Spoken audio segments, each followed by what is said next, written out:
Syria में अगले 48 घंटों में हजारों लोगों की हत्या की जा सकती है। इसका इशारा अबू जुलानी ने कर दिया है।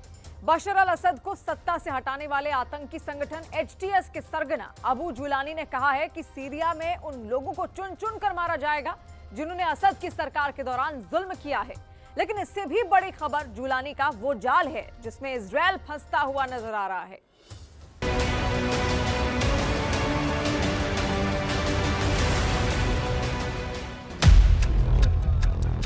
इजराइल को एंटी शिप मिसाइल से अटैक का वीडियो जारी करना पड़ा।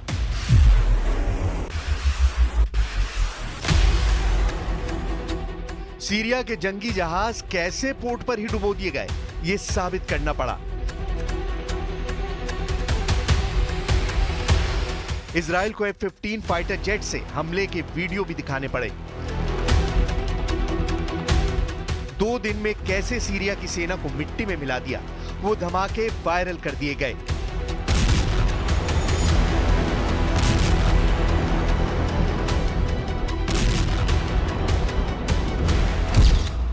आखिर नेतन्याहू का इरादा क्या है? बशर अल असद को सत्ता से हटाने वाले मिशन के बाद भी इजराइल क्यों घबराया हुआ है? क्या सीरिया में ISIS की वापसी ने इजराइल को बहुत बुरा फंसा दिया है? तो उसका जवाब है ये वीडियो। सीरिया के लताकिया का ये वीडियो वायरल है। एक पिकअप ट्रक पर ISIS के आतंकी अपने झंडे के साथ भीड़ में परेड कर रहे हैं। मैसेज बहुत साफ है, सीरिया में फिर से ISIS का कब्जा हो चुका है। अबू बकर अल बगदादी के बाद अब अबू मोहम्मद अल जूलानी ने बगदादी पार्ट 2 वाला राज कायम कर लिया है। आप इसे ISIS 2.0 कह सकते हैं, जिन्हें विद्रोही और बागी बताकर तुर्की, अमेरिका और इजराइल ने मदद पहुंचाई। अब उसी जूलानी का आतंकी गुट हयात तहरीर अल शाम ने नए ब्रांड के साथ सीरिया में ISIS की हुकूमत तैयार कर दी है।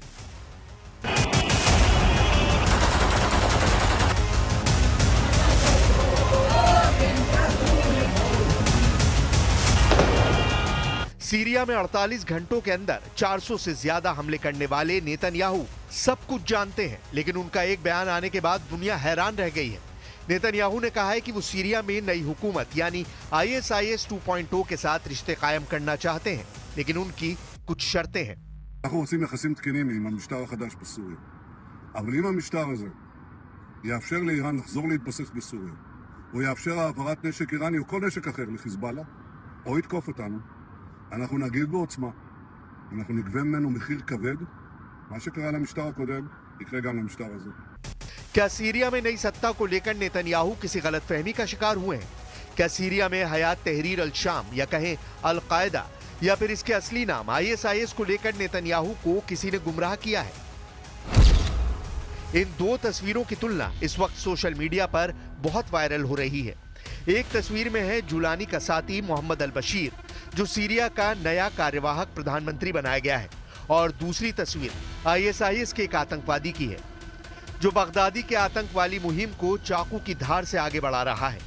दोनों तस्वीरों में क्या समानता है, इस पर बहुत सी बातें हो रही हैं। जुलानी का साथी मोहम्मद अल बशीर 3 महीने के लिए सीरिया का कार्यवाहक प्रधानमंत्री बनाया गया है। सीरिया में सब उसका ISIS वाला इतिहास जानते हैं। अब ये सीरिया में नई सरकार बनाने का काम कर रहा है।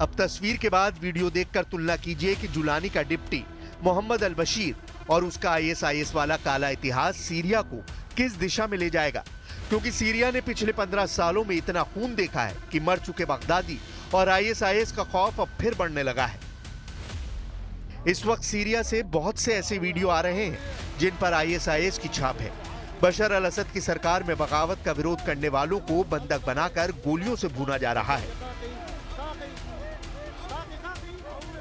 उनकी लाशें सड़कों पर घसीटी जा रही हैं, ये बताने के लिए कि अब सीरिया में बगदादी पार्ट 2 आ चुका है और असद के समर्थकों का सामना अब मौत से है। असद समर्थकों की तलाश में गलियों और मोहल्लों की तलाशी ली जा रही है। उनकी हत्या के वीडियो वायरल किए जा रहे हैं। बहुत साफ सी बात है कि जुलानी के खूनी दस्ते अब सीरिया में 2017 की हार का बदला ले रहे हैं। यही वजह है कि अबू बकर अल बगदादी के बाद अब अबू मोहम्मद अल जुलानी की जीत को बगदादी पार्ट 2 बताया जा रहा है, या कहें कि बगदादी 2.0 वर्जन सीरिया में तैयार हो चुका है। First, there are legitimate concerns about the risks of sectarian violence, extremist resurgence, and the governance vacuum, all of which must be averted. We must avoid a repeat of the horrific scenarios of Iraq, Libya, and Afghanistan.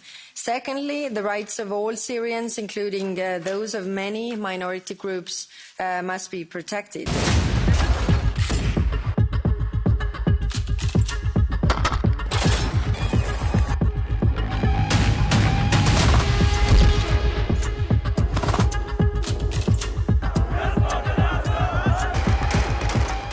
इस pickup truck के आगे देखिए ISIS का झंडा लगा हुआ है। ये वीडियो पूरी दुनिया देख रही है, लेकिन सीरिया में हुए तख्ता पलट के पीछे क्या वजह थी, कौन कौन सी ताकत थी, इस पर सब चुप्पी साधे हुए हैं। हालांकि सीरिया में गोलान की पहाड़ियों पर पहुंचे बेंयामिन नेतन्याहू ने बता दिया कि बशर अल असद की सरकार गिरने की क्या बड़ी वजह रही। This collapse is a direct result of our forceful action against Hezbollah in Iran, Assad's main supporters. It set off a chain reaction of all those who want to free themselves from this tyranny and its oppression.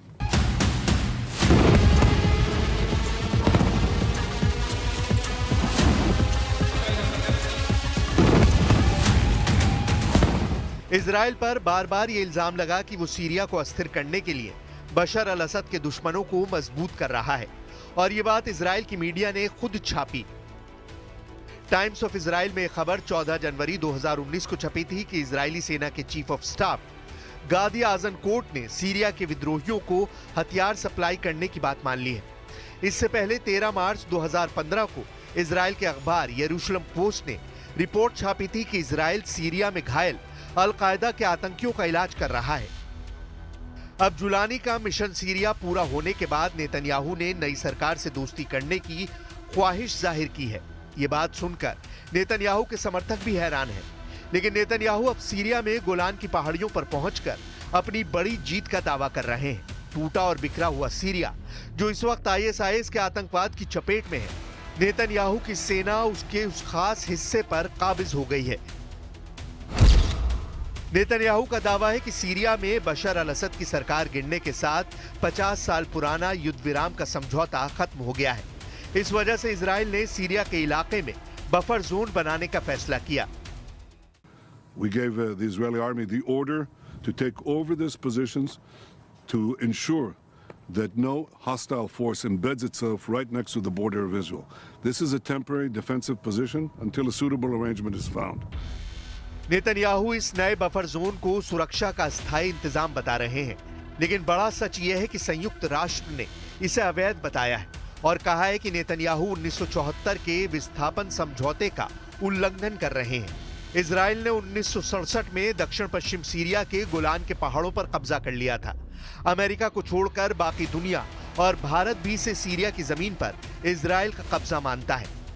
It is crucial to preserve the territorial integrity of Syria and to respect its independence, its sovereignty, as well as the state institutions.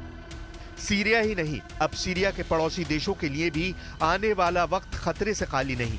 युद्ध कहां और कब शुरू होगा, यह अब America और Israel से ज्यादा जुलानी तय करेगा। सीरिया में तो उसने बिना लड़े दमिश्क पर कब्जा कर लिया। सवाल है कि क्या अब उसका अगला टारगेट तेल अवीव होगा या फिर वो अब बाकी अरब मुल्कों पर नजर गड़ाएगा।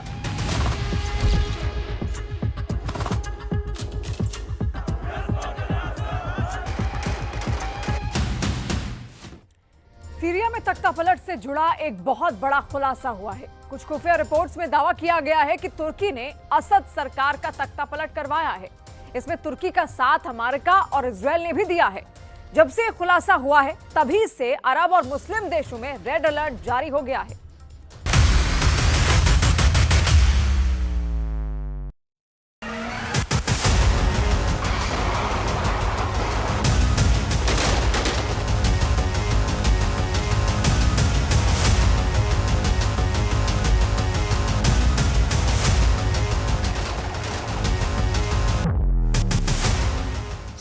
में सुपर पावर का तख्ता पलट, मास्टरमाइंड निकला तुर्की। सिर्फ 10 दिन में इस्लामी चरमपंथी संगठन हयात तहरीर अल शाम यानी HTS ने सीरिया पर कब्जा कर लिया। सिर्फ 10 घंटे के अंदर सीरिया में रूस और ईरान की सेना को भागना पड़ा और पुतिन और खामनेई को पहली बार सीधी हार का सामना सीरिया में करना पड़ा है। सिर्फ 10 मिनट के अंदर सीरिया के राष्ट्रपति बशर अल असद को रूसी हवाई जहाज से मॉस्को भागना पड़ा है। आखिर सीरिया के अंदर इतनी तेजी से असद, पुतिन और खामनेई के चारों खाने चित कैसे हो गए? कैसे अमेरिका इजराइल की बड़ी जीत सीरिया में हो रही है? कौन है सीरिया में जीत का असली मास्टरमाइंड? आज हम आपको सब दिखाने जा रहे हैं कि कैसे तुर्की ने सीरिया में ऐसी जंगी चाल चली है कि 10 दिन के अंदर हयात तहरीर अल शाम के चीफ कमांडर जुलानी ने कब्जा कर लिया है। कुछ रिपोर्ट्स में दावा किया गया है कि तुर्की ने ही हयात तहरीर अल शाम यानी HTS को इतना ताकतवर बना दिया है जिसकी वजह से उसने आसानी से सीरिया पर कब्जा कर लिया है। लेकिन अब सवाल उठता है कि सीरिया में 54 साल से शासन करने वाले असद परिवार के तख्ता पलट से तुर्की क्या फायदा उठाने जा रहा है? तुर्की बना खलीफा, कमांडर जुलानी बना मोहरा। सीरिया को इस वक्त दो तरफ से रौंदा जा रहा है। इस्लामी चरमपंथी संगठन हयात तहरीर अल शाम के चीफ कमांडर अबू मोहम्मद अल जुलानी सीरिया को लूटने और कब्जा करने में जुटे हैं। HTS के चीफ कमांडर अबू मोहम्मद अल जुलानी के बारे में समझ लीजिए। ये वो कमांडर है जो कभी अल-कायदा से सीधा जुड़ा हुआ था, लेकिन बाद में इसकी विचारधारा ISIS के चीफ बगदादी जैसी हो गई और इस वक्त कमांडर जुलानी तुर्की का मोहरा बनकर सीरिया में इस्लामिक सरकार बनाने की कोशिश में जुट गया। हैरानी की बात तो यह है कि अमेरिका कमांडर जुलानी को आतंकवादी मानता है और उसके सिर पर अमेरिका ने $1 करोड़ का इनाम रखा हुआ है। लेकिन इसके बावजूद इस वक्त अमेरिका इस्लामी चरमपंथी हयात तहरीर अल शाम यानी HTS और कमांडर जुलानी की खुलकर जंग के मैदान में मदद कर रहा है, जबकि कमांडर जुलानी को मोहरे की तरह इस्तेमाल करने वाला तुर्की कमांडर जुलानी को ईरान और रूस के खिलाफ इस्तेमाल कर रहा है। तुर्की नेटो का वो देश है जिसमें अमेरिका शामिल है। यही वजह है कि अमेरिका भी तुर्की के हर कदम पर साथ दे रहा है।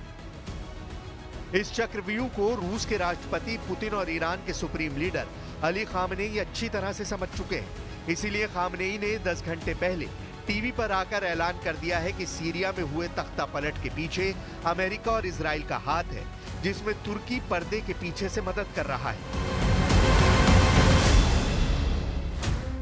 सीरिया में तुर्की का खलीफा मिशन, घबरा गए अरब देश।